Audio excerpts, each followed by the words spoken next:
They say you got a chemical heart. To try to prove it different is the hardest part. They say it's on the tip of your tongue. You've been making up excuses since you were young. I don't wanna be your babysitter.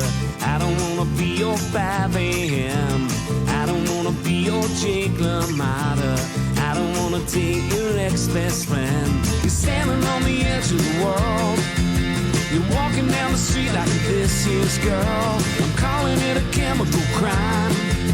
You got a lot of nothing, but it's mine, mine, mine. Singing na, na, na, na, na. New York, rock and roll punk troubadour. Seriously, your hometown and references to your hometown and New York run through your work all the time, don't they, lyrically, and references that you make and things.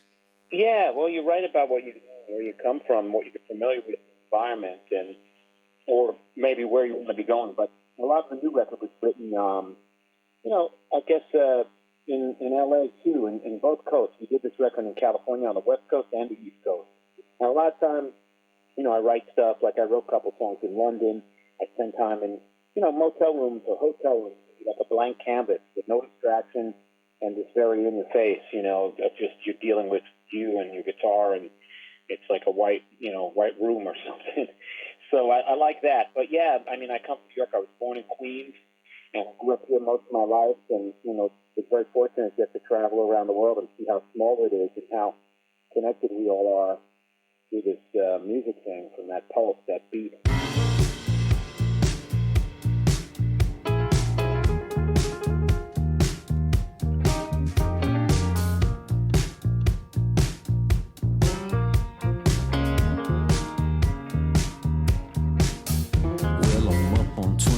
Street, and I'm looking at a life, standing on the corner watching people passing by.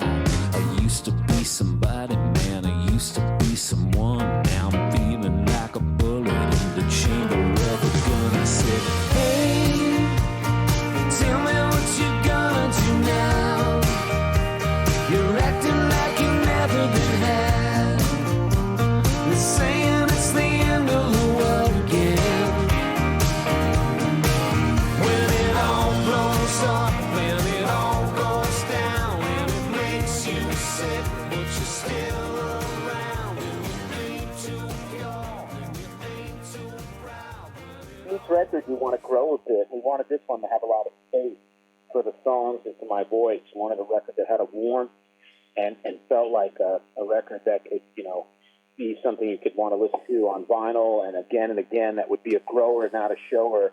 And, it's kind of a mix of his up-tempo stuff, but it was written, a lot on acoustic guitar and has very much of a feel, I think, of, to me, a personal intimacy. Even though the band grooves a lot, it's still like a confessional record, like most of them are.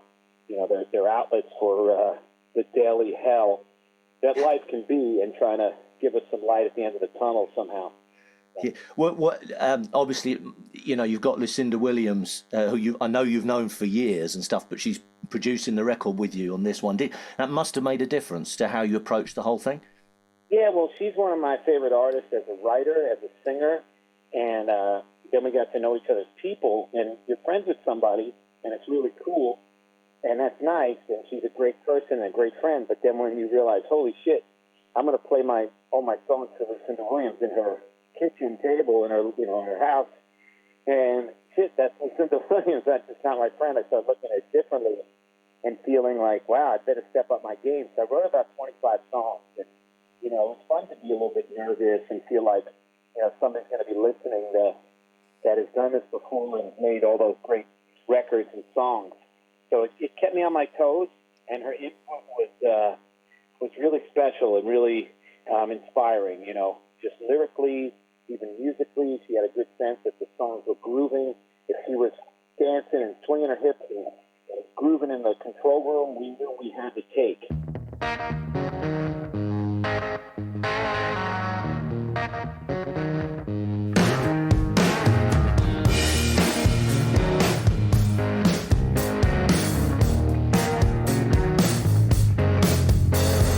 First you wanna know my name,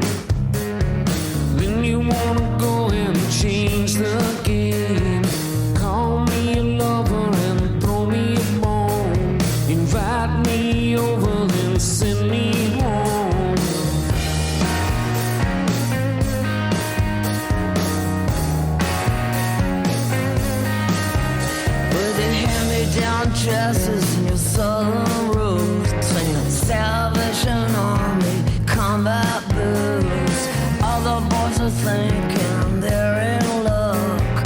Down at the bar, hoping you'll show up. Will you come around? I wanna sit on my lap. You're a nervous breakdown waiting to happen. Dead on. I'm dead on. I ain't gonna be destroyed. Find yourself another boy. Lucinda can see the beauty in broken things, and sometimes I feel pretty broken. But she sees that. She's a humble, very gracious and down-to-earth person, and then yet she has a great knack for the swagger and girth of good rock and roll music. I think she understands that. Well, I was going to say that. I mean, to me, you've always come from, urban East Coast New York. She's come from Louisiana and the South. But to me, there's that Rolling Stones rock and roll swagger you both have in your original music. Yeah, well, I'm probably the most country hardcore punk, and she's probably the most rock and roll punk country person. I don't know. These labels are really, they kind of lock you in different places. But I first heard her on a Steve record, singing vocals, and I called up Joey Ramone. He said, "What are you listening to?" when he was alive, and I said, "I heard this voice, Lucinda Williams." And we used to talk every day, me and Joey, and said, "What are you listening to?" And he said, "I know her." I said, "How do you know her stuff? How do you know?" And he said, "We were on one of these songwriter in the round." He was one of my good friends from when I was doing my punk band, and a mentor, being from Queens, and a neighbor. And it's just funny how it all connected. But Lucinda had lived in New York in the late '70s, which I didn't know. She came here from where she was living down south in Texas or Arkansas or whatever. But she connects to that beat, that urban thing as well as that rural thing.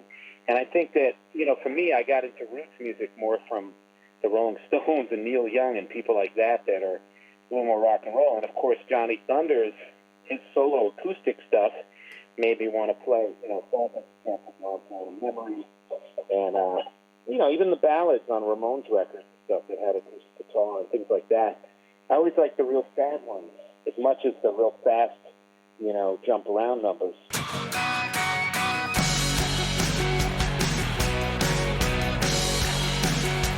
Rock and roll radio. Rock and roll radio. Rock and roll radio. Let's go. Rock and roll radio. Let's go.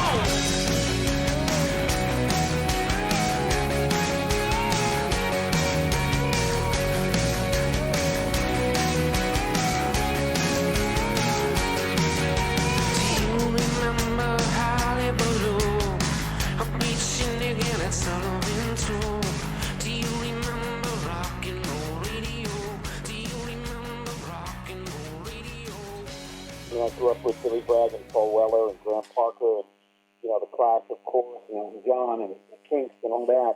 But, I also love Jim Croce and I love the Bad Brains and, Harry Nilsson and Fred Neil and, Neil Young, of course, and Tom Waits.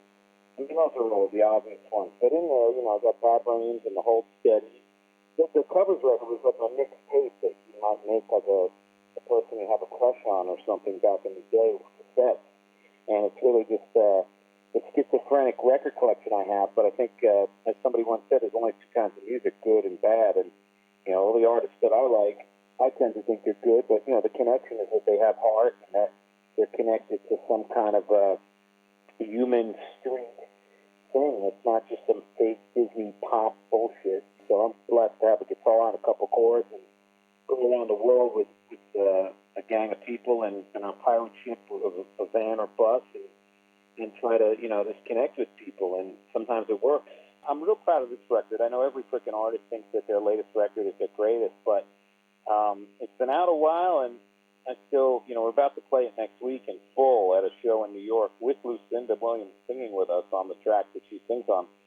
And so I've been living in the record a lot, and it holds up to, a self-scouting bullshit detector that I have carrying with me all the time. So I don't know. But yeah, sometimes you surprise yourself, like, whoa, it's always good to push yourself too. I feel very hungry still. As much as I've been doing this a long time, I still feel like a contender, and still go out there every night, play every show. I think this is the last. When it all blows up and it all goes down and it makes you sick, but you still